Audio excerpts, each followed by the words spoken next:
Bom, vamos lá. Nosso Minuto Devocional de hoje, a gente está no último dia do mês de abril, né, da nossa celebração de Páscoa. A gente vai ter hoje à noite a nossa cantata. E para a nossa meditação de hoje, eu queria tratar um tema que não está ali nos evangelhos. Eu queria tratar um pouquinho depois. Queria ler com os irmãos a carta de 1 aos Coríntios. A gente vai ler daqui a pouquinho a primeira carta aos Coríntios, no capítulo 15. É interessante a gente olhar para Coríntios, porque a igreja de Coríntios era uma igreja muito grande, era uma igreja na capital da Acácia, era uma região bem ampla, e Corinto era a capital. Corinto era a cidade mais importante, mais populosa e mais rica da região. Ela quem tinha a maior concentração dos recursos, da autoridade, do poder político. Junto com isso, junto com toda a cidade grande, a gente que mora na Grande São Paulo, sabe os problemas que vêm junto com uma cidade grande.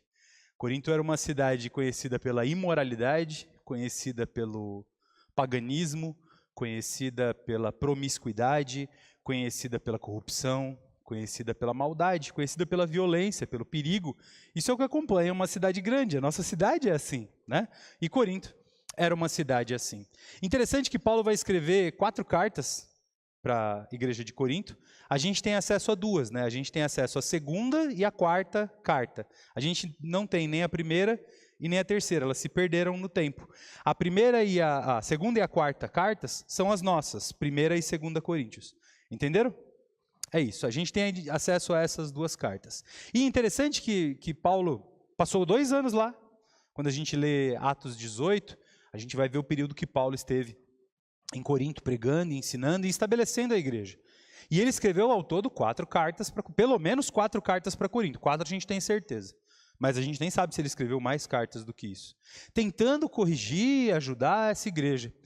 Mas uma coisa que chama muita atenção é que apesar da gente ver uma igreja com tantos problemas, uma cidade com tantos problemas, tanta corrupção, dureza, dificuldade, promiscuidade, pecado dentro da igreja, mau uso dos dons, má administração da própria igreja, Paulo, que é um homem muito inteligente, escreve as cartas dele de uma maneira organizada.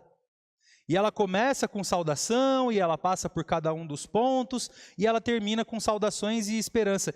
E o capítulo 15 de 1 Coríntios vai ser muito interessante para o nosso período de Páscoa, porque ele termina fazendo uma reflexão a respeito da ressurreição de Cristo. Olha só, apesar de todos os problemas, apesar de todas as dificuldades, apesar de todas as angústias, apesar de todo o pecado, apesar de todo o erro, tudo isso que ele trata, ele termina justificando todas essas coisas com a ressurreição de Cristo. E quando a gente está no período de Páscoa e a gente olha, logo depois do 3º dia, né, nós estamos na semana em que Jesus ressuscitou, né, se você voltasse no tempo, ele teria ressuscitado no domingo agora, faziam 7 dias que ele teria ressuscitado. E ele usa, anos depois, esse momento da ressurreição como a justificativa e o motivo para que todas essas coisas fossem corrigidas. Queria convidar você a abrir a sua Bíblia aí em 1 Coríntios 15, para a gente ler esse texto. 1 Coríntios 15, a partir do versículo 16, diz assim. Ele vem trabalhando o tema da ressurreição, mas ele chega no versículo 16 e diz: pois, se os mortos não ressuscitam, então Cristo não ressuscitou. E se Cristo não ressuscitou, a fé que vocês têm é inútil. E ainda estão todos nos seus pecados. Nesse caso, também os que dormiram em Cristo, os que já morreram, pereceram. Se é somente para essa vida que temos esperança em Cristo, somos os mais miseráveis de todos os homens. Contudo, de fato, Jesus Cristo ressuscitou entre os mortos, sendo ele a primícia entre aqueles que dormiram. Visto que a morte veio de um homem, também a ressurreição dos mortos veio por meio de um homem. Paulo ensina e exorta e chama a atenção para que a gente viva uma vida santa, para que a gente viva uma vida correta, para que a gente abandone a imoralidade, para que a gente abandone as coisas do mundo, para que a gente se separe espiritualmente desse mundo no qual vivemos, e ele justifica toda essa santificação na ressurreição de Cristo. E ele explica exatamente isso. Olha só, Jesus Cristo ressuscitou, e se ele ressuscitou, tudo o que ele prometeu é verdade. Porque se ele prometesse vida eterna para nós, como ele prometeu, morresse e permanecesse morto, a vida eterna não era verdade. Se ele prometesse perdão dos nossos pecados, morresse por nós e não ressuscitasse, era mentira o perdão dos pecados. Se ele prometesse nos religar a Deus, morresse e ficasse morto, era mentira a reconexão com Deus e o perdão dos nossos pecados e a nossa união com Cristo. Tudo isso era mentira. Porque não importa tudo o que ele ensinou, se ele morre por nós e permanece morto, é sinal que a morte venceu ele. E que, portanto, o sacrifício dele não foi suficiente. É isso que Paulo está falando. Se a nossa esperança nessa terra está em Cristo, mas só para essa terra e só para agora, e se a gente não entende e não confia que Jesus ressuscitou entre os mortos, não vale de nada. Porque se ele não ressuscita, tudo acabou. Tem um filme muito interessante, baseado num livro também muito interessante. Ele se chama Em Defesa de Cristo. Em Defesa de Cristo. Ele conta a história de um homem chamado Lee Strobel. O Lee Strobel, ele é ele é um teólogo, ele é um cristão, ele é um homem de Deus que escreveu e que fez muitas coisas, inclusive esse livro chamado Em Defesa de Cristo. Mas o filme conta a conversão dele. O Lee Strobel, ele era ateu convicto, de família de ateus, ensinado como um ateu, e ele era um grande jornalista americano. Ele era tão importante e tão bom que ele ganhou o Pulitzer, que é o Oscar do jornalismo. Ele era o jornalista mais importante no país dele, no momento em que essa história se passa. Completamente ateu. E a esposa dele passou por uma perda, eles perderam um bebê ou uma gravidez, e ela se converte nesse processo.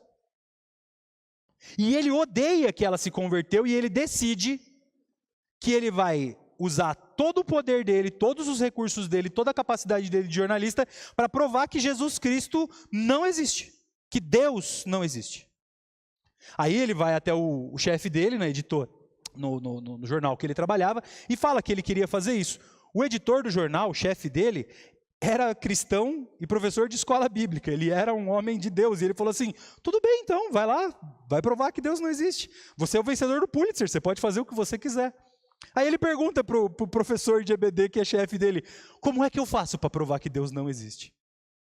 Qual que é o ponto fraco do cristianismo? Se eu conseguir destruir isso, cai tudo. Ele falou assim, tudo o que o cristão acredita está fundamentado, sustentado, está debaixo dessa pedrinha aqui, ó. Jesus Cristo ressuscitou entre os mortos. Se você conseguir provar que Jesus Cristo não ressuscitou, tudo desmorona. Porque nada mais tem valor, é o que Paulo disse. E aí o Lee Strobel vai rodar o mundo, e é verdade essa história, ela não é inventada. Ele vai rodar o mundo tentando provar que Jesus não ressuscitou entre os mortos. Ele vai conversar com psicólogos, ele vai conversar com médicos, ele vai em todas as grandes faculdades do mundo, ele vai para Israel, ele vai atrás de provar que Jesus não existe. O que acontece no final? Ele se converte. Ele não consegue encontrar nenhuma prova, ao contrário, tudo o que ele estuda prova, Jesus ressuscitou entre os mortos. É isso. E aí no final, quando ele entende que se ele provasse que Jesus não ressuscitou, o cristianismo acaba, uma vez que ele provou para ele mesmo que Jesus ressuscitou, a única alternativa que ele tem é se converter. E aí ele muda de vida. Mas eu volto ao texto de Paulo, e é interessante a gente pensar que depois da gente olhar para 15 capítulos falando de problemas, de dificuldades, de dores, de pecado, de desânimo, de tudo o que está de errado, Paulo termina lembrando a gente do motivo da nossa esperança. Jesus ressuscitou no terceiro dia. E é por isso, e só por isso, que a gente consegue vencer todo o pecado. É só porque ele ressuscitou no terceiro dia que a gente consegue se sustentar. É só porque ele ressuscitou no terceiro dia que todo esforço vale a pena. É só porque ele ressuscitou no terceiro dia que a gente pode ser chamado filho de Deus. É importante nesse período de Páscoa a gente se lembrar disso, se agarrar nessa certeza, se agarrar nessa fé. Ele ressuscitou dentre os mortos. E por isso, e só por isso, eu e você vamos ressuscitar também. É só por isso nós temos a vida eterna. Nós temos acesso ao Pai. Esse momento da Páscoa ele é importante para isso. Nessa noite a gente vai trazer convidados, a gente vai reunir a igreja, a gente vai celebrar a nossa Páscoa novamente, a gente vai ter uma cantata, a gente vai ter a ceia do Senhor. Tudo isso só vai fazer sentido com a certeza de que Jesus ressuscitou. É a ressurreição de Cristo que nos dá a garantia, o selo, a assinatura de que tudo isso que nós fizemos tem valor. Amém? Vamos orar? Pai, te agradecemos por tua palavra lida, te agradecemos por esse momento em que nós pudemos meditar a respeito dela e te agradecemos pelo sacrifício do seu Filho Jesus. Te louvamos, Senhor, porque é tão grande esse ministério, tão importante esse ministério, que obra maravilhosa que só o seu Filho poderia fazer. Nós não teríamos acesso ao Senhor, não teríamos acesso à vida eterna, não teríamos acesso a perdão, não teríamos acesso a nada, absolutamente nada, se não fosse o seu Filho Jesus. Te louvamos por isso, Pai. Louvado seja o teu nome, engrandecido seja o Senhor por essa obra maravilhosa, Senhor.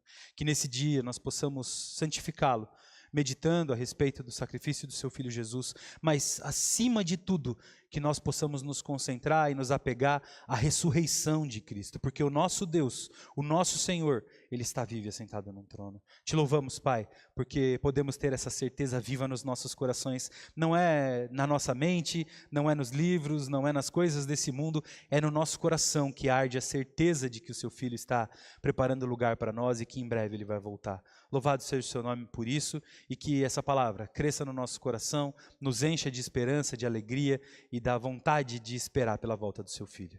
Te louvamos em nome de Jesus. Amém.